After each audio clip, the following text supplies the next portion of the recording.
Class 9 के student अक्सर confuse होते हैं, इनर्शिया क्या है, मोमेंटम कौन से लॉ के अंदर आता है, F इक्वल्स टू ma है क्या, कौन से लॉ के अंदर आता है, उसके न्यूमेरिकल कैसे होने हैं और बहुत सारी चीज। हमने पूरा चैप्टर को एक ही सिंगल पेज में कन्वर्ट कर दिया है। आप कमेंट में लिखिए फोर्स और हम इस मैप का लिंक जो है वहां पर पिन कर देंगे। देखिए, सबसे पहले अगर हम फोर्स की डेफिनेशन जाने तो हमने बचपन से पढ़ी है, पुश और पुल ऑन एन ऑब्जेक्ट, उसे हम कहते हैं फोर्स। ठीक है, इसको हम ऐसे भी कह सकते हैं कि किसी ऑब्जेक्ट के मास और एक्सेलरेशन की वजह से जो इम्पैक्ट क्रिएट होता है उसे हम कहते हैं फोर्स। अब इस फोर्स के कुछ इफेक्ट है, मतलब हम फोर्स के द्वारा क्या क्या कर सकते हैं वो है उसके इफेक्ट। तो हम फोर्स की हेल्प से किसी की स्टेट ऑफ मोशन को चेंज कर सकते हैं, मतलब अगर कोई रेस्ट में है तो उसे मोशन में ला सकते हैं, अगर कोई भाग रहा है तो हम फोर्स अप्लाई करके उसे रोक सकते हैं। सेकंड है, हम उसकी स्पीड चेंज कर सकते हैं। स्पीड चेंज कैसे कि फुटबॉल आई और मैंने बहुत तेजी से मार दी तो मैंने उसकी स्पीड चेंज कर दी, और अगर दूसरी डायरेक्शन में मार दूं, यहां से फुटबॉल आई और मैंने किक करके उसे यहां से कर दिया, तो मैं बाय फोर्स से उसकी डायरेक्शन चेंज कर सकता हूं।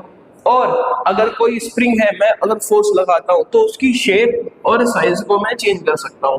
ये है इफेक्ट ऑफ फोर्स। अब देखिए, जैसे अलग अलग फ्लेवर्स होते हैं कोल्ड ड्रिंक्स के, ठीक है, जूसेस के, उसी तरीके से फोर्स के भी फ्लेवर है, मतलब टाइप्स है। तो पहला टाइप है बैलेंस फोर्स। बैलेंस फोर्स मतलब ऐसा समझिए कि एक फोर्स ये लगाएगा, एक फोर्स ये वाला हाथ लगाएगा, अब ये दोनों बराबर फोर्स लगा रहे हैं। तो जब किसी ऑब्जेक्ट के ऊपर नेट फोर्स 0 होता है तब हम कहते हैं कि वो बैलेंस फोर्स है। इसकी मदद से कोई भी मोशन के अंदर चेंज नहीं आता। ठीक है, अगर वो रेस्ट पर है तो रेस्ट पर रहेगा, अगर वो यूनिफॉर्म मोशन के अंदर है तो वो उसी के अंदर रहेगा। जैसे टग ऑफ बार जब होती है और अगर दोनों बराबर फोर्स लगा रहे हैं तो ये हिलेंगे नहीं। ठीक है, अगर बराबर फोर्स लगा रहे हैं तो मोशन में इनके चेंज नहीं आएगा। अब आता है अगला अनबैलेंस फोर्स। अनबैलेंस मतलब कि भाई जब टोटल हम कोई फोर्स लगा रहे हैं और उसकी वजह से कुछ चेंज हो जाए तो वो फोर्स है अनबैलेंस फोर्स, मतलब कि नेट फोर्स जब 0 के इक्वल ना हो तब हम उसे कहते हैं अनबैलेंस फोर्स।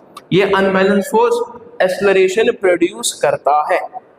ठीक है, अब इसके बाद अगर हम देखें कि हमने फोर्स पढ़ लिया है, फोर्स के फ्लेवर्स 2 पढ़ लिए हैं, उसके बाद क्या, उसके बाद आपके इंपॉर्टेंट एक थे लीजेंड आइजैक न्यूटन। इन्होंने 3 बढ़िया बढ़िया लॉ दे और इन्हीं लॉ के बारे में पढ़ना है। पहले लॉ को, न्यूटन फर्स्ट लॉ को हम कहते हैं लॉ ऑफ इनर्शिया।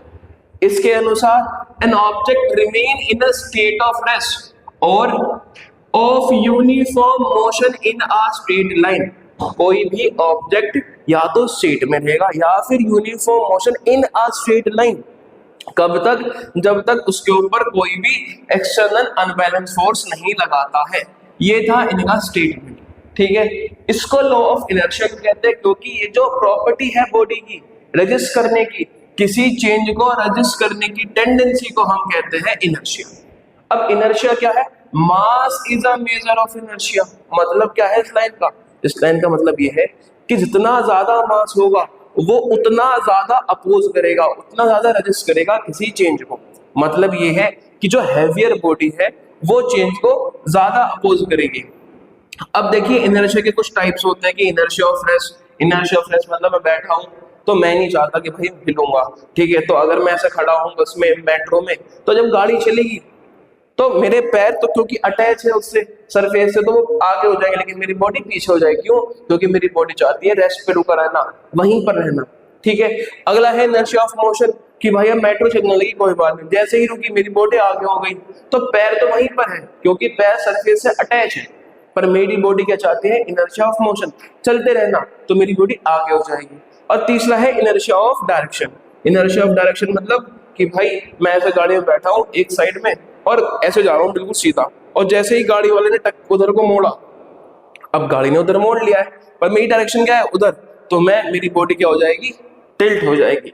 तो ये है 3 इनर्शिया ऑफ, मतलब अलग अलग टाइप्स ऑफ इनर्शिया। अब अगला जो लॉ है वो है आपका Newton second law, law of momentum. देखिए, पहले जानते हैं मोमेंटम क्या है। मोमेंटम ये समझिए, जो हमने डेफिनेशन पढ़ी है कि it is a product of mass and velocity. आप ये जानिए कि हकीकत का क्या है। एक मैंने ली रबर बॉल, और रबर बॉल को मैंने आपके ऊपर ऐसे आराम से थ्रो कराया, और एक लेदर बॉल को आपको कैच करने के लिए दिया। ज्यादा इंपैक्ट किसका है? लेदर बॉल का, क्योंकि उसका मास ज्यादा है। वहीं पर अगर मैं रबर बॉल को बहुत तेजी से फेंकूं तो, और एक बार आराम से फेंकूं तो ज्यादा इंपैक्ट कब होगा? जब मैं तेजी से फेंक रहा हूं। तो मास और वेलोसिटी का कंबाइन इफेक्ट को हम कहते हैं मोमेंटम। ठीक है। अब न्यूटन का सेकंड लॉ क्या कहता है कि भाई ये जो चेंज आ रहा है किसी मोमेंटम के अंदर, ये जो चेंज आ रहा है मोमेंटम के अंदर कितने टाइम में आ रहा है, वो डायरेक्टली प्रोपोर्शनल है to the applied unbalance force in the direction of force.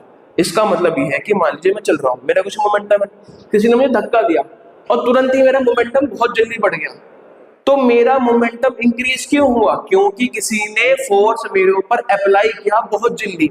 ठीक है। तो इसी को स्टेटमेंट को बताता है कि जितना ज्यादा फोर्स जितने कम टाइम में, उतना उसका मोमेंटम में चेंज आएगा।